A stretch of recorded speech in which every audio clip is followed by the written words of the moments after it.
Hi, welcome to my channel. Today I'm going to create this polished makeup look and very much focus on the lip area by applying this red color lipstick. This kind of makeup can be worn at any occasion. It works for fair to medium, yellow and olive undertone skin. This entire makeup look has very subtle and softness but yet boldness. So I hope you enjoyed this video and let's begin. My skin makeup is on and I'll be using MAC Pro Longwear Paint Pot. I'll just slightly dust off over my eyelid.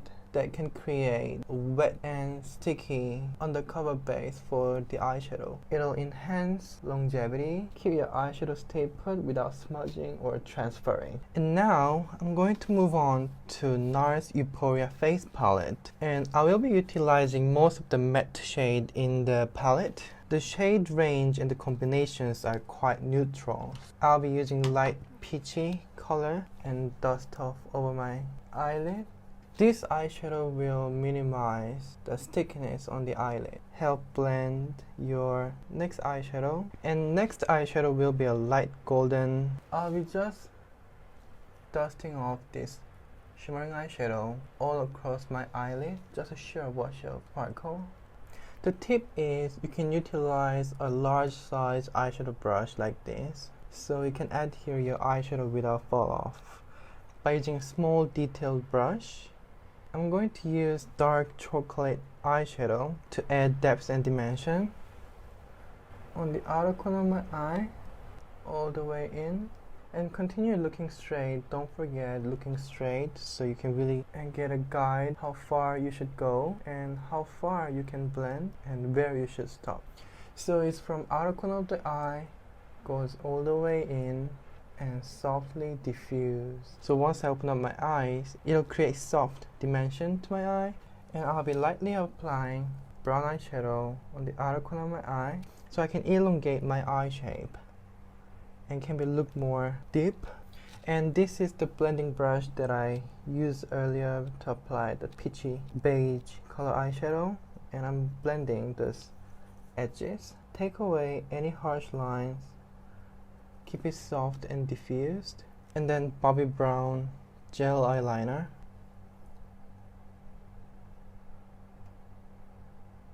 Start from very close to the lash line.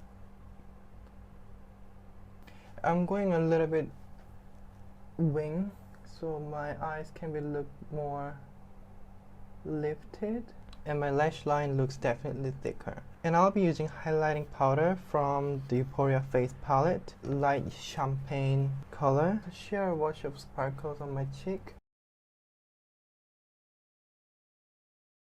So it can be look still great under the office light, and office lighting can be very shallow. It really makes the face look very tired and dull, just unflattering. But the highlighting color is very important as well because most of office lights are blue. If you're using very cool colored highlighting powder, it'll make your face looks even more cooler, which is unflattering. So I'm using neutral color, but it's more to the warm side. It looks more of a champagne color to me. Can neutralize my light reflection. This is a polished skin makeup look, so you can go any place with this makeup. Works for any occasion.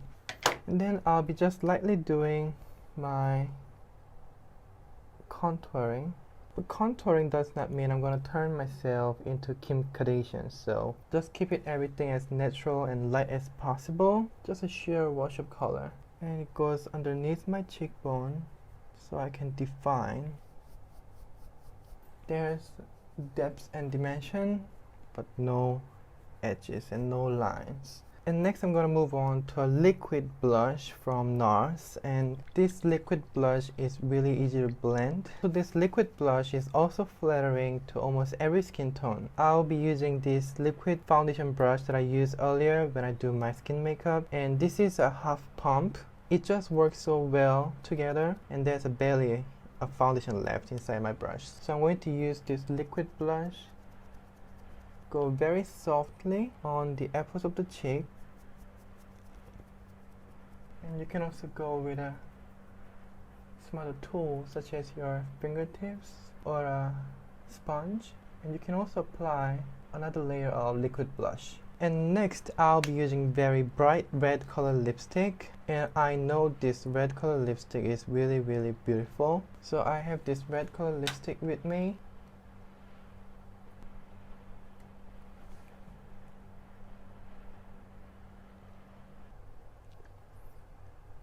And this lipstick color is really beautiful red color. It's very flattering. It works for every skin tone. It's very chic. And then I'll be moving on to hairs, eyelashes and eyebrows. Those hairs already has color. To me it's very deep dark brown, nearly black. And some people has blonde and some people has medium brown. Some people are light brown, orange brown, red brown. There are many different colors. If the colors are there, you intensify it and finish the rest of your makeup, the result might appear to be more bold than you expected. For those hairs, I like to keep it minimal and as light as possible. But if you like to define your brows, then of course you can define it. In the whole image, it could be very sharp, like laser sharp. So if your facial image are very sharp and well defined and chiseled, then I recommend you not to apply too many or too much product on your brows. It'll make your entire image more sharp and defined. But if your image is more soft, then of course you can define it more. I personally find that my bone structures are quite round, but makeup today is quite sharp, especially my lips are highly defined. So I'm going with a very soft brows. And sheer coat of mascara on both my upper and lower lashes. Also, I can make my T-zone less shiny, more mattified. And next I'll be using a concealer. I'll be using this pen point concealer brush. Concealing can be done at any point of makeup. As long as it's blending, you can do concealing at any point of makeup. So I am concealing any extra flaws that I need to conceal. Small minor flaws looks more flawless, and you're really concealing those targeted area. Right, thank you for watching. This is a final look, and I really like this red lip color. It really looks flattering and also works very well with this current eye makeup. So it really looks harmonious. They works together very well. I hope you find this video was informative. Share your thoughts down below, and I'll see you soon with a new tutorial.